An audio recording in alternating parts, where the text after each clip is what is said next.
വീണ ജോർജിൻ്റെ കഴുത്തിനും കൈക്കുമാണ് പരിക്ക് പറ്റിയത് എന്ന് ഇപ്പോൾ വ്യക്തമാക്കപ്പെട്ടിരിക്കുകയാണ്.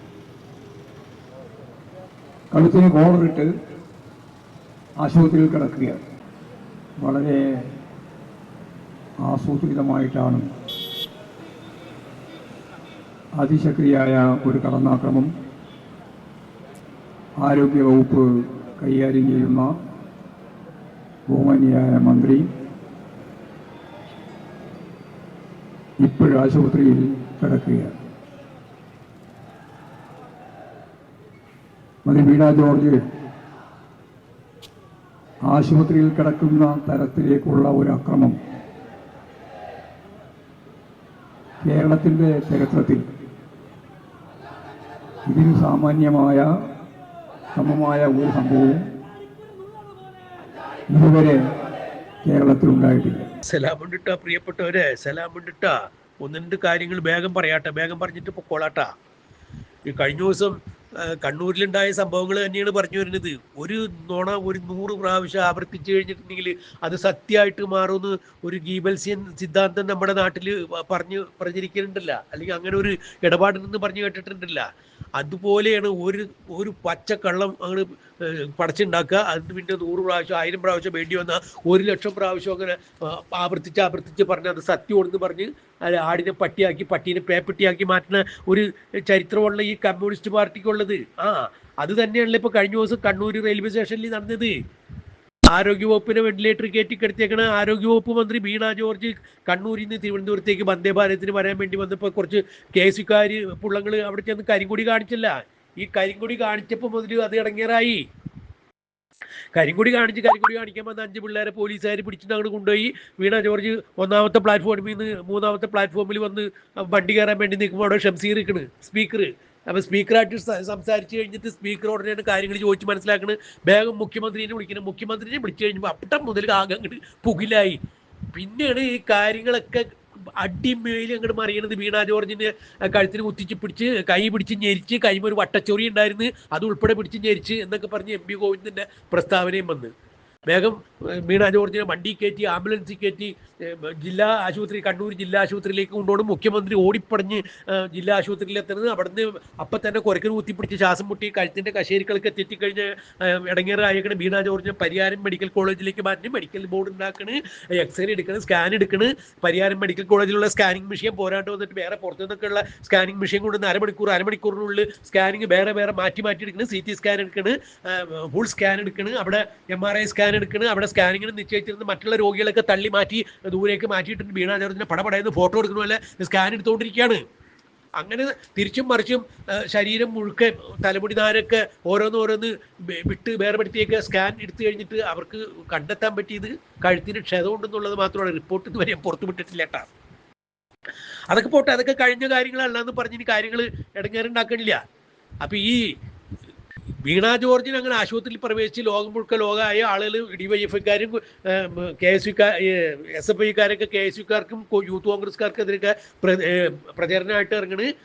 പുതിയ യാത്രയിൽ BD സതീശൻ നയിക്കുന്ന യാത്രയ്ക്ക് ഒറ്റ ഫ്ലക്സ് ഒക്കെ ചവിട്ടിക്കീറി കാട്ടിക്കളയുന്നു. ആന കരിമ്പും തോട്ടത്തിൽ കയറി പോലെ കേരളം മുഴുവൻ അടിച്ചു പൊളിച്ച് കോൺഗ്രസ് ഓഫീസൊക്കെ നശിപ്പിച്ച് കാട്ടിക്കളയുന്നു. കണ്ണൂരിൽ KSU പ്രതിഷേധം ഉണ്ടാക്കി ആ പിള്ളേരെ വീട്ടിലേക്ക് ബോംബെറിയണ്. ഇങ്ങനെ വേണ്ട ബഹളം. അപ്പൊ വീണ ജോർജ് ആവട്ടെ ആശുപത്രിയിൽ മുണ്ടാൻ പാടില്ലാണ്ട് വെള്ളവും കൂടി ഇറങ്ങാണ്ട് മുഖ്യമന്ത്രി ചെന്നിട്ട് പോലും തലപൊക്കി നോക്കാൻ പറ്റാണ്ട് തലയ്ക്ക് അടി കൊണ്ട പാമ്പിനെ പോലെ അവിടെ കിടക്കണ്. പക്ഷെ അവിടെ വേറൊരു കാര്യം കൂടി ഇന്നിട്ടൊക്കെ പരിയാരം മെഡിക്കൽ കോളേജിൽ പുഞ്ചിരി ചികിത്സ ഇന്നിട്ട പുഞ്ചിരി ചികിത്സ. ബഹുമാനപ്പെട്ട പ്രേക്ഷകർ തെറ്റിദ്ധരിക്കരുത്.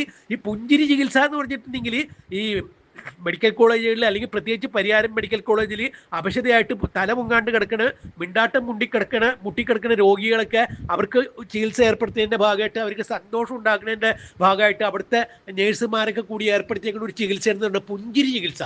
അതിൻ്റെ ഭാഗമായിട്ട് ഈ തല പൊങ്ങാണ്ട് കിടക്കുന്ന തലയ്ക്കടി കൊണ്ട് കിടക്കുന്ന പാമ്പിൻ്റെ പോലെ തല കറങ്ങി കിടക്കുന്ന രോഗീനെ ആ കട്ടിലൊക്കെ ചരിച്ച് പിടിച്ച് വെച്ചിട്ടുണ്ട്. ഈ 3-4 നേഴ്സുമാർ കൂടി നിന്നിട്ട് അവർ പുഞ്ചിരിച്ചുകൊണ്ട് ഈ രോഗീനെ കാണിച്ചുകൊണ്ട് ഒരു സെൽഫി അങ്ങനെ എടുക്കും. അതാണ് പുഞ്ചിരി ചികിത്സ. എന്നിട്ട് ഈ ഫോട്ടോ പുറത്തേക്ക് വിട്ടിട്ട് പറയും ഇവർ ചിരിക്കാൻ വേണ്ടി പുഞ്ചിരിക്കാൻ വേണ്ടി പ്രേരിപ്പിച്ച് ഉള്ള ചികിത്സയാണ് ജീവിതത്തിലേക്ക് തിരിച്ചു കൊണ്ടുവരുന്നത്, അങ്ങനെയാണെന്നാണ് പറയുന്നത്. എന്തായാലും ആ പുഞ്ചിരി ചികിത്സ ആ പുഞ്ചിരി ചികിത്സയുടെ ഫലമായിട്ടെന്ന് തോന്നുന്നുണ്ട് വിദഗ്ധ ചികിത്സ ആവശ്യമാണെന്ന് പറഞ്ഞ് തുടർച്ചയായിട്ടുള്ള നിരീക്ഷണം ആവശ്യമാണെന്ന് പറഞ്ഞ് വീണ ജോർജ് ഇന്ന് വെളുപ്പിന് 4 മണിക്ക് പരിയാരം മെഡിക്കൽ കോളേജിൽ നിന്ന് പേര് വെട്ടി തിരുവനന്തപുരത്തേക്ക് പോകുന്നുണ്ട്. കഴുത്തിന്റെ കശേരിക്കുളൊക്കെ ഇളകി മസിൽ അതിന്റെ ഇടയ്ക്കിടയ്ക്ക് പോണ നെർവിനൊക്കെ ചളക്കം പറ്റിയിട്ട് മിണ്ടാൻ പാടില്ലാണ്ട് വെള്ളം കൂടി ഇറങ്ങാണ്ട് വേദന എടുത്ത് കിടക്കുന്ന വീണ ജോർജ് അവിടെ നിന്നുകൊണ്ട് ആംബുലൻസിൽ അല്ലെങ്കിൽ ചാർട്ടേഡ് ഫ്ലൈറ്റിൽ ഹെലികോപ്റ്ററിനൊന്നും അല്ല തിരുവനന്തപുരത്തേക്ക് പോകുന്നത്. അവരുടെ കാറിൽ, ആരോഗ്യമന്ത്രിയുടെ കാറിലാണ് അവർ ഈ കുണ്ടുട്ടം കുടുക്കട്ടുള്ള ഈ റോട്ടിയുടെ ഹൈവേയിൽ പണി നടക്കുന്ന റോട്ടിയുടെ അവർ കുലുങ്ങി തിരുവനന്തപുരത്ത് എത്തുമ്പോൾ അവരുടെ കഴുത്തിലെ ആ കശേരികളൊക്കെ വീണ്ടും കടകടകടാന്നും പറഞ്ഞ് ട്രെയിനിന്റെ ചക്രം പോലെ മാറി പോകുമല്ലോ എന്നുള്ള അള്ളാഹ്ക്ക് അറിയാട്ടാ. എന്തായാലും അങ്ങനെയാണ് ഇപ്പൊ പോന്നേക്കുന്നത്. അപ്പൊ കടുത്ത നിരീക്ഷണത്തിൽ ഇരുത്തേക്കണം, ഒബ്സർവേഷനിൽ ഇരിക്കുന്ന ആരോഗ്യവകുപ്പിന്റെ ചുമതലയുള്ള ആരോഗ്യവകുപ്പ് മന്ത്രി അവരുടെ കഴുത്തിന്റെ കശേരിക്കള് ഈ KSU പ്രവർത്തകര് ഏതാണ്ടൊരു ആയുധം FIR-ൽ അങ്ങനെയാണ് പറഞ്ഞേക്കുന്നത്. പോലീസുകാർ ആയുധം എന്താന്ന് തിരിച്ചറിഞ്ഞിട്ടില്ല കേട്ടാ. FIR തയ്യാറാക്കിയേക്കണം അങ്ങനെയാണ്. FIR-ൽ ഒരേ ഒരു സത്യം മാത്രമാണ് പോലീസ് എഴുതി വെച്ചാണ് 5 KSU പ്രവർത്തകർ കരികൊടി കാണിക്കാൻ പറ്റും. അത് ശരി തന്നെയാണ് കേട്ടാ. 5 KSU പ്രവർത്തകർ എന്നുള്ളത് മാത്രമാണ് FIR-ലുള്ളത്. ആ അഭിലാഷ് എന്ന് പറഞ്ഞ ഗൺമാനെ അടിച്ച് വീഴ്ത്തി അയാളെ ബോധം കെടുത്തിയിട്ടാണ് വീണ ജോർജ് എന്ന മന്ത്രിനെ ആക്രമിച്ചത്. ആ ഗൺമാന്റെ കയ്യിൽ തോക്കുണ്ടായിരുന്നെന്ന് അറിയാൻ പാടില്ല. ഇനിയിപ്പോൾ തോക്കുണ്ടെങ്കിൽ തോക്കിൽ ഉണ്ട മേടിക്കാനുള്ള കാശ് പിണറായി വിജയൻ എടുത്ത് PR വർക്കിന് കൊടുത്തിട്ടുണ്ടാവും, ഫ്ലക്സ് അടിച്ചു വെക്കാൻ വേണ്ടിയിട്ട് തെരഞ്ഞെടുപ്പുള്ള വന്നത്. അപ്പൊ ആ തോക്കിടാനുള്ള ഉണ്ടയുടെ കാശ് കൂടി പിണറായി അടിച്ചു മാറ്റിയിട്ടുണ്ടാവും. FIR-ൽ പറഞ്ഞു പറഞ്ഞാൽ അങ്ങനെയാണ്. അഭിലാഷ് എന്ന് പറഞ്ഞ് ഗൺമാനെ അടിച്ച് നിരത്തിയിട്ട് ഏതോ ഒരു ആയുധം വെച്ച് വീണ ജോർജിന്റെ കഴുത്തിട്ട് ഒറ്റ വെട്ടുവെട്ടി. വെട്ട് കാര്യമായിട്ട് കൊള്ളാത്തതിന്റെ പേരിൽ അവർക്ക് കഴുത്ത് മുറിഞ്ഞില്ല, പക്ഷെ കഴുത്തിന്റെ കശേരികളൊക്കെ ഞെരിഞ്ഞമർത്തുന്നും പറഞ്ഞിട്ടാണ് ഇപ്പൊ FIR-ൽ ഇതുള്ളത്. പക്ഷെ ആയുധം ഏതോ ഒരു ആയുധം എന്നാണ് പറഞ്ഞത്. പോലീസുകാർ ഇന്നവരെ കണ്ടിട്ടുള്ള ആയുധങ്ങളൊന്നും അല്ല. ഇനിയിപ്പോൾ കരിങ്കൊടി കാണിക്കാൻ വേണ്ടി എത്തിയ പുള്ളങ്ങൾ അല്ല ഇരുമ്പ് ഷീറ്റ് മൂർച്ച കൂട്ടി ഉണ്ടാക്കിയിട്ട് അത് നമുക്ക് കറുത്ത പെയിന്റ് അടിച്ച് വീശി കാണിച്ചോളോന്ന് അറിയാൻ പാടില്ലട്ടാണ്. അങ്ങനെ ഈ വീണ ജോർജിന്റെ അടുത്ത് എത്തിയപ്പോൾ കഴുത്തിന് ഒറ്റ വെട്ടങ്ങോട്ട് വെട്ടിയതാണോ എന്ന് അറിയാൻ പാടില്ല.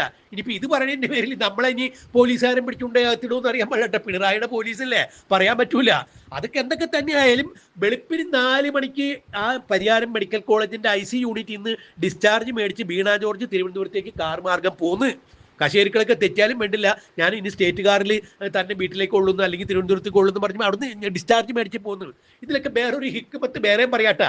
നടന്നത് കംപ്ലീറ്റ് കള്ളോട്, പച്ചക്കള്ളോട് നട്ടാക്കിളിക്കാത്തെന്നാണ് പറഞ്ഞ് ജനങ്ങളെ പറ്റിക്കാൻ വേണ്ടി 2026 തെരഞ്ഞെടുപ്പിന് നേരിടാൻ വേണ്ടി ശബരിമല സ്വർണ്ണക്കൊള്ള അടക്കമുള്ള കേസിൽ നാണം കെട്ടി നിൽക്കുന്ന CPM-ഉം പിണറായി വിജയനും അതുപോലെ ആരോഗ്യവകുപ്പ് മന്ത്രിയൊക്കെ കൂടി ഉണ്ടാക്കിയൊരു നാടകമാണെന്ന് എല്ലാവർക്കും മനസ്സിലായി. അത് പോട്ടെ.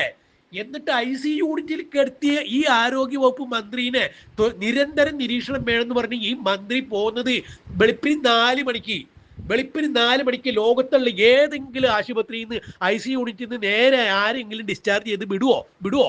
ആശുപത്രിയുടെ ഓഫീസ് ടൈം വർക്ക് ചെയ്യണ നേരത്തെ അല്ലാണ്ട് ഓഫീസ് ടൈമിലല്ലാണ്ട് ഏതെങ്കിലും ഒരു രോഗീനെ ഏതെങ്കിലും ആശുപത്രിയിൽ നിന്ന് ഡിസ്ചാർജ് ചെയ്ത് വിട്ട ഒരു സന്ദർഭം ഉണ്ടോ? അങ്ങനെ വേണമെന്നുണ്ടെങ്കിൽ ഗുരുതരമായ രോഗീനെ വേറെ ഏതെങ്കിലും വലിയ ചികിത്സ വേണ്ട ആശുപത്രിയിലേക്ക് ഡിസ്ചാർജ് ചെയ്ത് വിടുകയാണെങ്കിൽ ചിലപ്പോൾ നേരവും കാലമൊന്നും നോക്കില്ല, ചിലപ്പോൾ പാതിരക്ക് വിടും, ചിലപ്പോൾ വെളുപ്പിന് വിടും. അത് ആ രോഗിയുടെ അവസ്ഥ അനുസരിച്ചിട്ടാണ്. ഇവിടെ വീണ ജോർജ് മുണ്ടാട്ടം മുട്ടി പുഞ്ചിരി ചികിത്സയൊക്കെ എടുത്തു കഴിയുന്ന കശേരികളൊക്കെ തെറ്റിക്കിടക്കുന്ന ആ വീണ ജോർജിന് വെളുപ്പിന് 4 മണിക്ക് ഏത് ഡോക്ടറാണ് ICU-ന്ന് ഡിസ്ചാർജ് ചെയ്ത് വിടുന്നത്? അതിനൊരു കള്ളക്കഥ ഉണ്ടാക്കിയിട്ടുണ്ട്. രാത്രി തന്നെ ഓൺലൈനായിട്ട് മെഡിക്കൽ ബോർഡൊക്കെ വിളിച്ചു കൂട്ടി ഡിസ്ചാർജ് ചെയ്യണമെന്നും പറഞ്ഞ് അവർ രാത്രി 10 മണിക്ക് മെഡിക്കൽ ബോർഡ് കൂടി ഡിസ്ചാർജ് മേടിച്ചിട്ട് പോകുന്നെന്നുള്ളത്. അല്ല, കള്ളക്കഥ ഉണ്ടാക്കാനും ആളുകളെ പറഞ്ഞ് പറ്റിക്കാനും നട്ടാകൾക്കാത്ത നുണ പറയാനും ഒക്കെ ഉമ്മാരെ പോലെ വേറെ മിടുക്കന്മാർ വേറെ ആരുമില്ല. അപ്പൊ കംപ്ലീറ്റ് നുണ. അതായത് 1 തുടങ്ങി 1, 2, 3 1000 വരെ എണ്ണി വേണമെങ്കിൽ 1,00,000 വരെ എണ്ണിയാൽ അതെല്ലാം നുണ. ഇങ്ങനെ ഒന്നിനു പുറകെ ഒന്നായിട്ട് അടുക്കും ചെട്ടോടുകൂടി നുണ പറയാൻ വേണ്ടി പഠിപ്പിക്കണ ഈ ഒരു പ്രസ്ഥാനം ഈ കമ്മ്യൂണിസ്റ്റ് പാർട്ടി അല്ലാണ്ട് ലോകത്തിൽ വേറെ ഒരു പാർട്ടിയിലാന്ന് വേണം ഇതിൽ മനസ്സിലാക്കാൻ. വേറെ ആരെങ്കിലും ഒക്കെ നുണ പറഞ്ഞാൽ എവിടെയെങ്കിലും ഒക്കെ തെറ്റിപ്പോവും. ഇത് 1, 2, 3 എന്നിങ്ങനെ ഒന്നിന് പുറകെ ഒന്നായി മാലപ്പടക്കം കെട്ടണ പോലെ അടുക്കും ചിട്ടായിട്ട് തെറ്റുകൂടാണ്ട് നുണ പറഞ്ഞ് വലിപ്പിക്കണ ഒരു പാർട്ടി ഈ പാർട്ടിയിലാണ്ട് വേറൊരു പാർട്ടിയില്ല. ഇപ്പൊ ബലത്തിന് ഇപ്പൊ നുണ പറഞ്ഞതിന്റെ കൂട്ടുനിന്നവർക്ക് പോലീസുകാർക്ക് 8ന്റെ പണി കിട്ടി. FIR-ൽ ഏതോ ഒരു ആയുധം വച്ച 5 പിള്ളേര് വീണ ജോർജിന്റെ കഴുത്തിന് വെട്ടി അവരെ പരിക്കേൽപ്പിച്ച് ആയുധത്തിന് മൂർച്ചയില്ലായിരുന്നതിന്റെ പേരിൽ ചത്തില്ല എന്നൊക്കെ പറഞ്ഞ് FIR എഴുതി വെച്ച് കഴിഞ്ഞപ്പോൾ ഇതിനി ഇപ്പോൾ കോടതിയിലേക്ക് കൊണ്ടു ചെല്ലുമ്പോൾ FIR ഒരു കേസ് പൂർണ്ണമായിട്ട് അവിടെ കൊടുക്കണമല്ലോ, അവിടെ എഴുതി കൊടുക്കണോ, റിപ്പോർട്ട് എഴുതി കൊടുക്കുമ്പോൾ എന്ത് പറഞ്ഞ് എഴുതി കൊടുക്കും? ആയുധം എവിടെ? ഈ പിള്ളേര് ഈ എത്ര ദിവസം കൂടി വന്ന് അവര് റിമാൻഡ് ചെയ്യാൻ പറ്റും? 14 ദിവസത്തേക്കാണ് ഇപ്പൊ കോടതി റിമാൻഡ് ചെയ്തേക്കുന്നത്. 90 ദിവസത്തിൽ കുറ്റപത്രം സമർപ്പിച്ചില്ലെങ്കിൽ പുള്ളങ്ങൾ സ്വാഭാവിക ജാമ്യം കിട്ടി ഇറങ്ങിപ്പോരും. ഇനിയിപ്പോൾ ഇവരെയും ആയുധമില്ല, കേസ് ആയുധം കണ്ടെത്താൻ പറ്റില്ല എന്ന് പറഞ്ഞ് കേസ് എഴുതിത്തല്ലാണെങ്കിൽ പിണറായി വിജയൻ സമ്മതിക്കുവോ? വീണ ജോർജ് സമ്മതിക്കുവോ? എന്തായാലും 2 മാസം കൂടി പറഞ്ഞോളൂങ്കിൽ ഈ ഭരണത്തിന്റെ ഉള്ളിൽ തന്നെ ഈ പോലീസുകാരന്മാരെ എങ്ങനെയെങ്കിലുമൊക്കെ സ്ഥലം മാറ്റൂല, ഇല്ലെങ്കിൽ ഏതെങ്കിലും പെണ്ണുകേസ് ഉണ്ടാക്കൂല, ഏതെങ്കിലും മാധ്യമപ്രവർത്തകരെയൊക്കെ കൂട്ടുപിടിച്ച് ഏതെങ്കിലും ഒക്കെ പെണ്ണുങ്ങളെ കൂട്ടുപിടിച്ചിരുമാരെയൊക്കെ വേണമെന്നുണ്ടെങ്കിൽ പെണ്ണുകേസ് ഉണ്ടാക്കി അതിൽ കൊടുക്കാൻ നോക്കൂല പിണറായി. അങ്ങനെയൊക്കെയുള്ള പതിവ്. അപ്പൊ പോലീസുകാർ ആകെ ചെകുത്താനും കടലിലും നടുക്കപ്പെട്ടിരിക്കുന്ന അവസ്ഥയിലായി പോയി. കേസ് ഇല്ലാണ്ട് ഈ FIR ആയുധം കണ്ടെത്താൻ പറ്റിയില്ലെന്ന് പറഞ്ഞ് കേസിന്റെ തുമ്പും പാലും ഒന്നും കിട്ടിയില്ല എന്ന് പറഞ്ഞ് എഴുതി കൊടുത്ത് കോടതിയിൽ കൊണ്ടുതരാണെങ്കിൽ കോടതി ചോദിക്കും, അടിസ്ഥാനരഹിതമായിട്ട് ഇങ്ങനെ ഒരു കേസ് ഉണ്ടാക്കി കെട്ടിച്ചമച്ചതിനാന്ന് കോടതി ചോദിക്കും. അവിടെ ഉത്തരം പറയേണ്ടി വരും, തൊപ്പി തെറിക്കും. ഇത് ഉണ്ടാക്കി കൊടുത്തില്ലെങ്കിലാ പിണറായി വിജയന് വേണ്ടി റിപ്പോർട്ട് എഴുതില്ലെങ്കിൽ പിണറായി വിജയൻ കട്ടയപ്പടവും എടുക്കും. അപ്പൊ ഇടങ്ങറായി. ഇനി അതൊക്കെ കഴിഞ്ഞ് അതൊക്കെ പോട്ടെ, 2026 ഇലക്ഷൻ കഴിഞ്ഞ് അടുത്ത ഗവൺമെന്റ് സർക്കാർ UDF സർക്കാർ അധികാരത്തിൽ വരുമെന്നൊക്കെയാണ് പറഞ്ഞു കേൾക്കുന്നത്. ഇപ്പൊ UDF സർക്കാർ വന്നു കഴിഞ്ഞാൽ അപ്പോഴും ഈ പോലീസുകാരന്മാരുടെ കാര്യം അലാക്കിന്റെ അബലും കഞ്ഞിയാവും ജീവിതം. ഒന്ന് ആലോചിച്ച് നോക്കിയേ, മനുഷ്യന്മാരുടെ ഇടങ്ങേറേ. അപ്പൊ ആവശ്യമില്ലാത്ത കാര്യത്തിന് ഇറങ്ങി തിരിച്ച് ചുണ്ടങ്ങി കൊടുത്ത് പഴുതങ്ങി മേടിച്ചെന്ന് പറഞ്ഞ പോലെ പോയില്ലേ പോലീസിന്റെ ഇടപാട്. വീണ ജോർജ് ആവട്ടെ 4 മണിക്ക് ഇത് ഐക്യരായ്മാന മാധ്യമങ്ങളൊക്കെ അവരൊക്കെ കണ്ണും തിരുമ്പി എഴുന്നേറ്റ് പന്നതിന് മുമ്പ് ക്യാമറയൊക്കെ കൊണ്ടുവന്നതിന് മുമ്പ് കാറിയും കയറി തിരുവനന്തപുരത്തേക്ക് വിട്ടുപോയിന്ന്. അപ്പൊ കഴുത്ത് ഇനിയിപ്പോ തിരുവനന്തപുരത്ത് ചെല്ലുമ്പോഴേക്കും കശേരികളൊക്കെ എങ്ങനെയായിരിക്കും എന്നുള്ളത് കണ്ടറിയാം. എന്തായാലും നമ്മുടെ ആരോഗ്യവകുപ്പിന് വെന്റിലേറ്ററിൽ കിടത്തിയ ആരോഗ്യമന്ത്രിക്ക് ഇനിയും IC യൂണിറ്റിൽ കിടക്കാണ്ട് ഒരു ഇടവരുത്തില്ല. അവരുടെ ആരോഗ്യം നന്നാവട്ടെ എന്ന് നമുക്ക് പ്രാർത്ഥിക്കാം.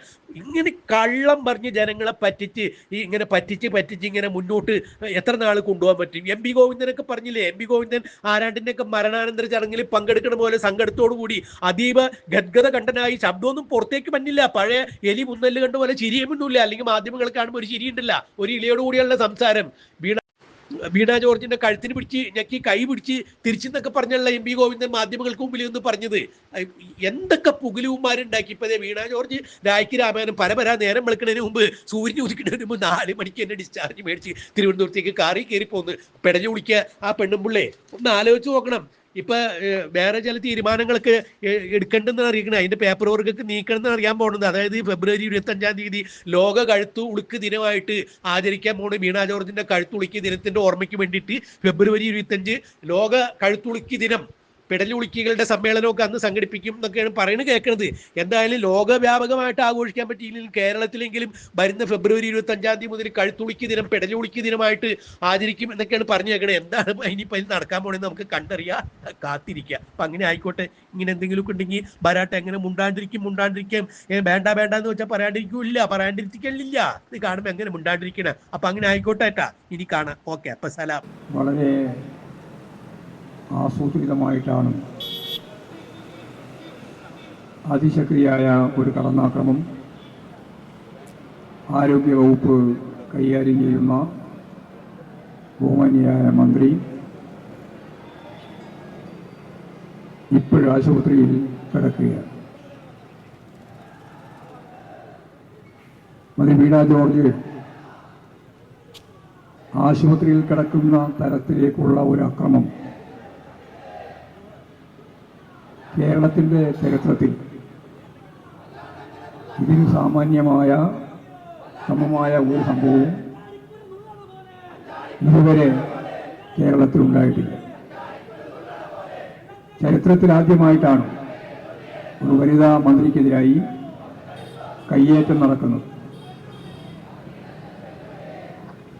യൂത്ത് കോൺഗ്രസ്സുകാരും ഇപ്പോഴും VD സതീശനും പറയുന്നത് പോലെ ഒരു പരിപാടിക്ക് പോയപ്പോൾ ആ പരിപാടി സ്ഥലത്ത് വെച്ച് കരിങ്കൊടി കാണിച്ച് പ്രതിഷേധിച്ചതല്ല. അതാണ് ആസൂത്രിതമാണ് എന്ന് ഞങ്ങൾ പറയുന്നതിന് അടിസ്ഥാനം. കണ്ണൂർ ജില്ലയിലെ 5 കേന്ദ്രങ്ങളിൽ മന്ത്രിക്കിന്റെ പരിപാടി ഉണ്ടായി. സ്വാഭാവികമായിട്ടും പ്രതിഷേധിക്കാനുള്ള ജനാധിപത്യ അവകാശം എല്ലാവർക്കും ഉള്ളതാണ്. ഞങ്ങളും ശക്തിയായ രീതിയിലുള്ള പ്രതിഷേധം മുമ്പ് നടത്തിയിട്ടുണ്ട്. പക്ഷേ ഈ പരിപാടിയെല്ലാം കഴിഞ്ഞ് വന്ദേഭാരതിന് മടങ്ങാൻ 4:05-നാണ് ആ ട്രെയിൻ. 3:30 മണി കഴിഞ്ഞപ്പോഴാണ് കണ്ണൂർ റെയിൽവേ സ്റ്റേഷനിൽ എത്തുന്നത്. കണ്ണൂർ റെയിൽവേ സ്റ്റേഷനിൽ എത്തിക്കഴിഞ്ഞതിന് ശേഷം നമ്മളെല്ലാം കാണുന്നത് പോലെ നമ്മുടെ TV ചാനലിലൊക്കെ ഇപ്പോൾ കൃത്യമായിട്ട് കണ്ടുകൊണ്ടിരിക്കുക. യൂത്ത് കോൺഗ്രസിന്റെ KSUക്കാരായിട്ടുള്ള ആളുകൾ ഉൾപ്പെടെ സ്റ്റേഷനിലേക്ക് ചാടിക്കയറി അവിടെ ഇവിടെ ഒളിച്ചു നിൽക്കുകയായിരുന്ന KSUക്കാരും അതുപോലെ യൂത്ത് കോൺഗ്രസ്സുകാരും കൂടി ആക്രമിക്കുകയാണ് ചെയ്തത്. പോലീസുകാർ കടയിലൂടെ കടന്നു പോകുന്നത് നമ്മൾ കാണുന്നുണ്ട്. വീണ ജോർജിന്റെ കഴുത്തിനും കൈക്കുമാണ് പരിക്ക് പറ്റിയത് എന്ന് ഇപ്പോൾ വ്യക്തമാക്കപ്പെട്ടിരിക്കുകയാണ്. കഴുത്തിന് കോളറിട്ട് ആശുപത്രിയിൽ കിടക്കുകയാണ്.